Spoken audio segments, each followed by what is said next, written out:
Hey Vic, you got a minute? Oh yeah, hey, come on, Chris. What you got? I got, I don't know. Been kind of racking my brain on some stuff. We, just finished the tour season, and obviously now it's time to kind of evaluate and go through some stuff. And again, we had a good year. We won 5 times, and Pete won again. And as you see, the man, the myth, the legend, right there. Yep. And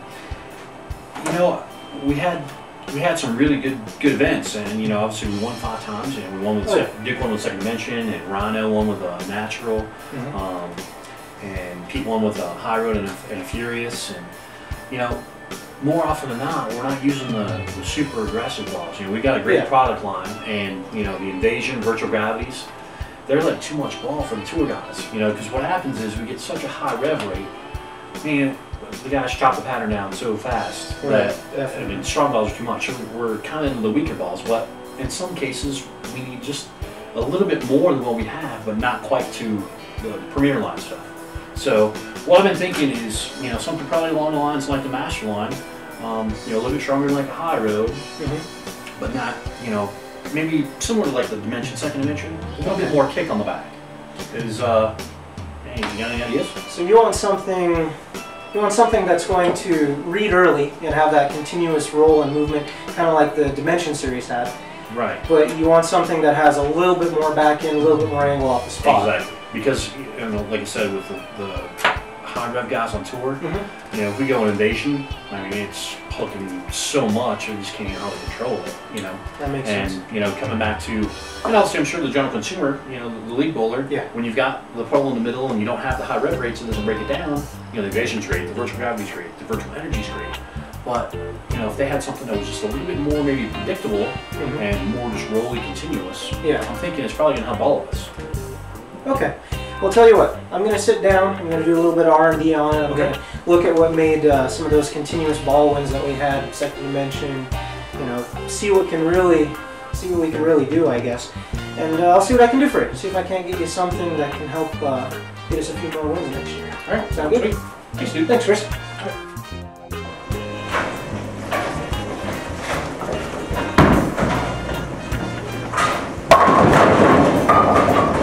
Wow. Pretty good, but as strong as that is, I could actually move a couple more if I wanted. I was going to say particle 8, probably going on to 3. Man, that's impressive. I mean, the way that ball rolls through the pin, and I haven't had a trip for it in a month. No, thank you. At least. How's it going? Hey, Hank. I've been watching Steve roll some shots here with the brand new weight block you've been working on for a while. It's been pretty good. It's been really good. Well, excellent. Hey, you know what? We put a lot of effort into that, Vic, and I know that Schlemer and Steve are asking us for some lower RG parts, a little symmetrical. So that's I'm glad the design worked out really well. That's something that we've been working really hard to try to get something to replace the Agent series that we had a while back. And I know the ETM cover stock, and that was I think the crowning touch because Schlemer was asking for that as well. A lot of guys I'm sure really liked it. And second dimension, the only ball we ever put that in, and so that to bring that back and add that little mica back and that R2X, I'm glad it worked out. Steve, throw a shot or two, man. Let me see it. Yeah, you got it.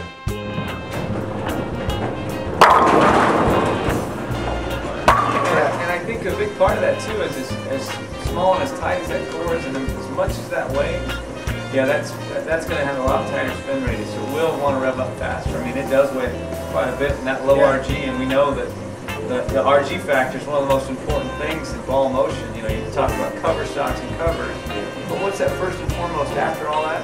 What's the RG value of that bowling ball? And that RG value is very low like that. In this core shape here, I mean, this was a 5-inch pin.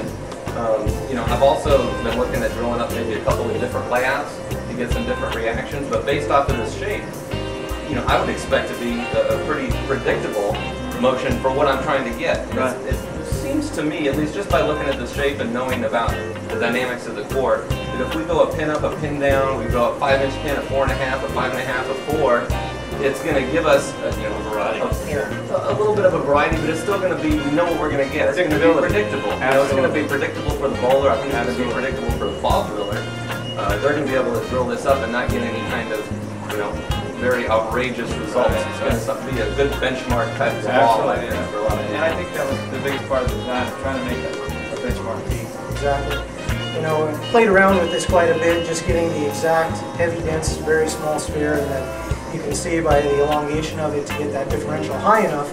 So like Chris asked for something that still has a lot of pop on the back end, but like we saw with the ball motion, just something that's very continuous and rolling. I think we nailed it. And I think the biggest thing too is what he just said there, a couple of different layouts, the 4.5, the 5, possibly even a 6. And you know, you're gonna have guys like Weber and guys like Duke who's gonna have like 4 or 5 of these balls because, hey, I like what I can do with it, and Slim's gonna be like, I can dial it in over here. And that's exactly what we said. I mean, we've talked about too with mass blast balls. You can fine tune them, but a lot of times on tour with the way the guys break them down, the ball's a little too sharp in the spot down lane. But then it forces them into a different part of the lane. Now it's not enough around it, so we just have to go to symmetrical shapes, and that's where and we saw the success of, I mean, high roads. They're still one of the greatest balls that we've ever made in that core, and similarities in that shape-wise similar with this, but we're wrapping it in a core so we can bring that RG down.